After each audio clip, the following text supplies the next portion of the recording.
할렐루야. 오늘도 귀한 하루를 주신 하나님께 감사를 올려드립니다. 오늘 함께 우리 나눌 말씀 마가복음 2장 5절의 말씀입니다. 마가복음 2장 5절 말씀입니다.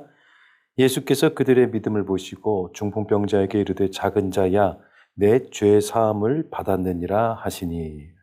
아멘.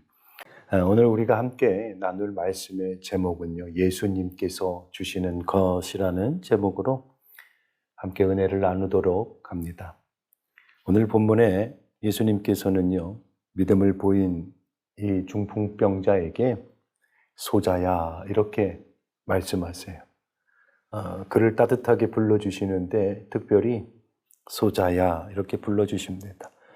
소자라는 말은요, 아들아라고 불러주시는 거예요. 그래서 우리말 성경에도 번역을 한다면 아들아라고 번역하는 것이 옳습니다. 영어 성경에서는요, son이라고 번역되어져 있어요. 주님 앞에 믿음을 보인 중풍병자에게 주님께서는 가장 먼저 그를 따뜻하게 아들아라고 부르셨던 거예요. 우리도 간혹 사람의 어떤 특징을 잡아서 그 사람을 이야기할 때가 있어요. 그 사람을 표현할 때가 있어요. 배가 많이 나온 사람, 또는 대머리인 사람, 광대뼈가 튀어나온 사람, 마른 사람, 눈이 찢어진 사람, 여러 가지로 얼굴에 점이 있는 사람. 우리가 어떤 사람을 표현하고자 할 때 그 사람의 특징적인 부분을 예를 들어서 그렇게 부르곤 합니다. 그런데 참 많은 특징 중에서 꼭 남의 약점을 잡아서 그것으로 그 사람을 이야기하는 이들이 있어요. 그것은요, 사실 너무나 좋지 않아요. 그 상대의 인격을 완전히 무시하는 거예요. 그런데 오늘 예수님 앞에 나온 이 중풍병자는요, 이름이 있었음에도 불구하고 자신의 이름이 불려지지 않았어요. 그저 중풍병 걸린 사람이기에 중풍병자라고 불렸던 거예요.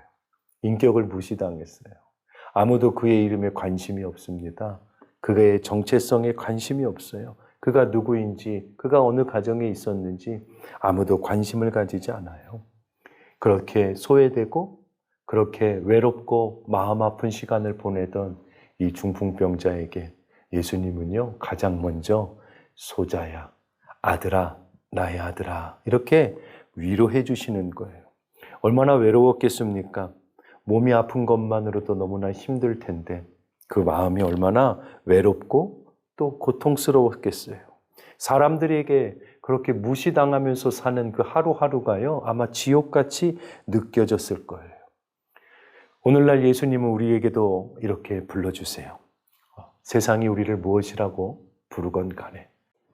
세상은요, 때로는 우리를 실패자야 이렇게 부를 수 있어요. 세상은요, 우리를 가난한 자야 이렇게 부를 수 있어요.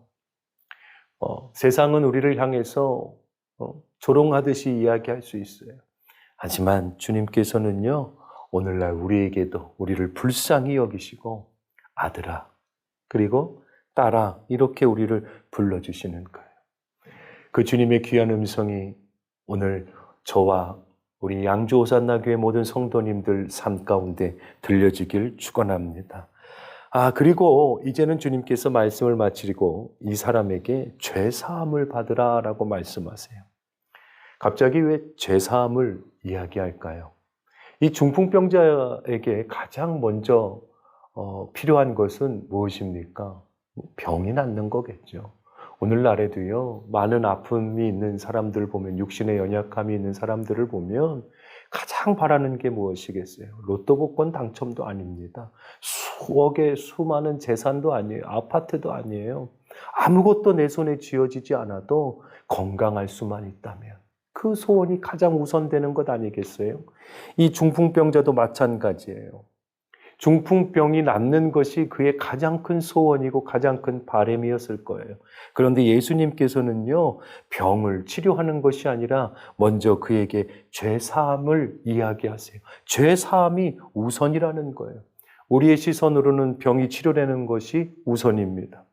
우리의 시선으로는요, 그의 육신이 회복되어지는 것이 우선이에요. 그런데 예수님의 시선은, 예수님의 입장에서는요, 그보다 더 귀한 것, 더 소중한 것은 죄사함의 문제예요. 지금 그렇게 더 귀하고 소중한 것을 이 중풍병자에게 주시는 거예요. 그렇다면 왜 그 죄사함이 이렇게 더 중요한 문제인지 로마서 3장 23절의 기록을 보면 모든 사람이 죄를 범하였음에 하나님의 영광에 이르지 못하더니라고 기록하고 있습니다. 모든 사람이 죄를 범하여서 하나님하고의 관계가 단절되었어요. 죄인 되었어요. 하나님과 무관한 사람이 되었어요. 영원히 죽을 수밖에 없는 거예요. 그렇기에 예수님 입장에서는 육신의 질병보다 지금 더 중요한 것이, 더 삶에서 우선시 되어야 하는 것이 죄 사함의 문제를 통해서 그가 하나님하고의 관계가 회복되는 것이 먼저라는 거예요. 할렐루야. 주님은 그것을 아셨던 거예요. 예수님께서는 이 사람이 아무리 병이 고쳐져도 죄 사함의 문제가 남아있으면 그것이 아무 소용이 없다는 것을 알고 계신 거예요. 사랑하는 성도 여러분, 건강하지만 죄사함의 문제가 해결되지 않으면 그것은 아무 소용이 없는 거예요. 부유하지만 죄사함의 문제가 해결되지 않으면 그것은 아무 소용이 없는 거예요. 차라리 건강하지 않더라도 죄사함 받는 것이 축복인 줄 믿습니다. 부유하지 않더라도 죄사함 받는 것이, 그렇게 하나님하고의 관계가 회복되어지는 것이, 그것이 더 축복의 길인 것을 믿습니다.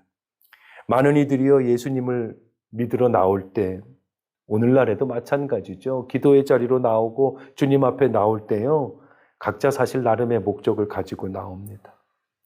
각자 나름의 기도의 제목을 가지고 나오는 이들이 많아요.